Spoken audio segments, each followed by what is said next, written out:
ইটকাঠের জঙ্গলে শহুরে শৌখিন কেতায় আমরা যখন হাঁসফাঁস করে উঠি, তখনই আমাদের ইচ্ছে করে এই ঘেরা টোপের এই বন্দি জীবনের বাইরে বেরিয়ে গিয়ে আকাশ, মাটি, পাহাড় আর সমুদ্রের ফ্যান্টাসি উপভোগ করার জন্য, তাই না? তখন সব ছেড়ে আমাদের ওই সব জায়গাতেই চলে যেতে ইচ্ছা করে। তবে সেখান থেকে খালি হাতে আমরা ফিরে আসি না, বলুন। নিয়ে আসি গুচ্ছ গুচ্ছ ছবি আর আজকের দিনে রিলস, আর তারপর চলে লাইকস আর কমেন্ট গোনা। এ এক এমন খিদে যার শেষ নেই।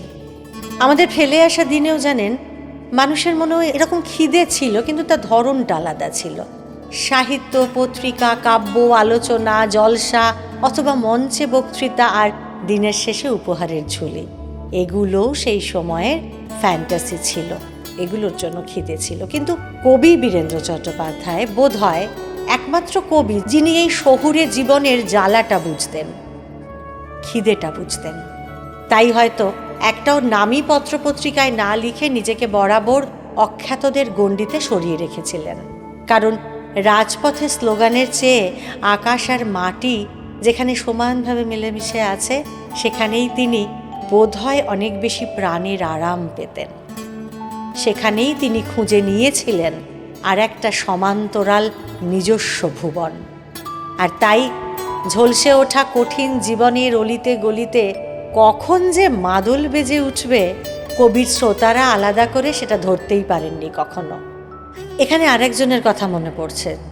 চিরতরে চলে যাওয়ার কিছুটা আগে সাঁওতাল পরগনায় এসে সত্যিকারের জীবনের স্বাদ পেয়েছিলেন ঈশ্বরচন্দ্র বিদ্যাসাগর। জানেন সে কথা? বিদ্যাসাগরের চেয়ে বীরেন্দ্র চট্টোপাধ্যায় অবশ্যই অনেকটাই ছোট বয়সে, কে জানে সেই মরমিয়া উত্তরাধিকারটা তিনি হয়তো বহন করেছিলেন। সমাজের তিক্ততা বেড়ে গেলে মধুর খোঁজ তাকে সেই মধুপুরী তো এনে দিয়েছে।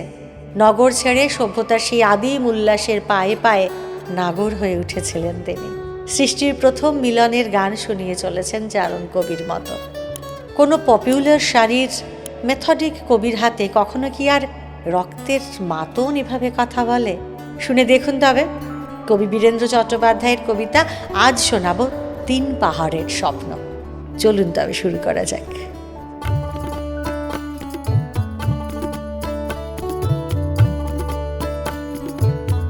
পাহাড়িয়া মধুপুর, মেঠো ধূলিপথ, দিন শেষে বৈকালী মিষ্টি শপথ। মোহনিয়া বন্ধুরে আমি বালিকা, তোরি লাগি গান গাই গাঁথি মালিকা। আজও সন্ধ্যার শেষে খালি বিছানা, আমি শোবো পাশে মোর কেউ শোবে না। তুই ছাড়া এই দেহ কেউ ছোঁবে না। সুরে সুরে হাওয়া তার মিষ্টি বুলায়, সাঁওতাল মেয়েকটে দৃষ্টি ভুলায়।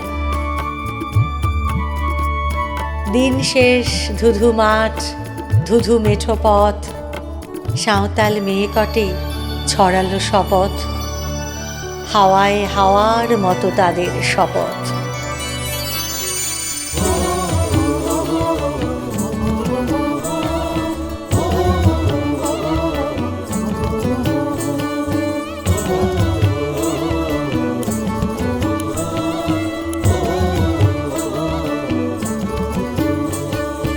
আয় মিতেনি আজ রাতে, চাঁদকে উড়ানো মাঝরাতে, আবছা আলোর কান্নাতে মুখ রেখে তুই ঝর্ণা ধারে আয়।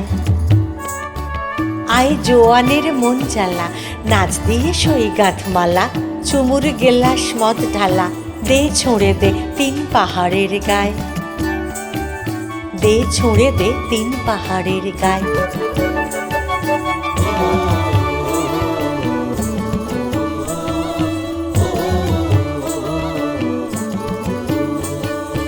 আহা মাদল মাতাল মাদল বাজছে তোরই জন্য এলো, খুশির হাওয়া পাগল হাওয়া গান দিল রাজকন্যেলো। আয় কাছে আয়, আয় কাছে আয় মন দেলো।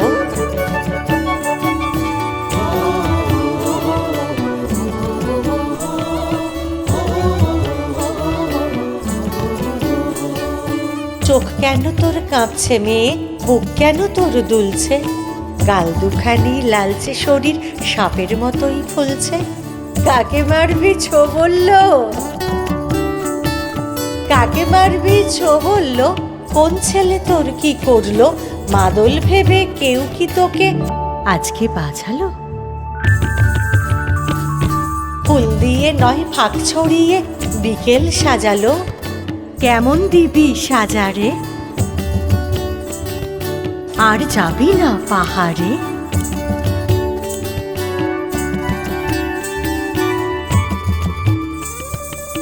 এত গান আকাশে, এত গান বাতাসে,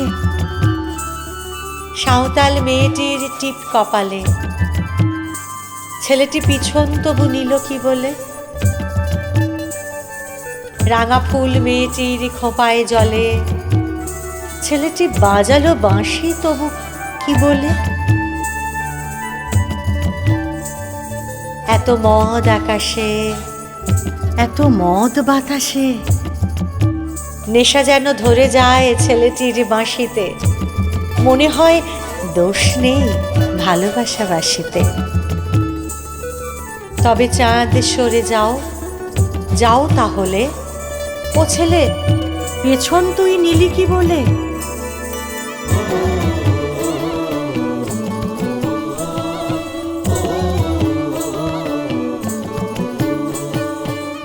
পথ ভুলে গেছি মেয়ে খিলখিল হাসিতে, শোন কোনো দোষ নেই, কোনো দোষ নেই ভালোবাসা বাসিতে। এত আলো আকাশে, এত আলো বাতাসে, এত আলো আকাশে, এত আলো বাতাসে,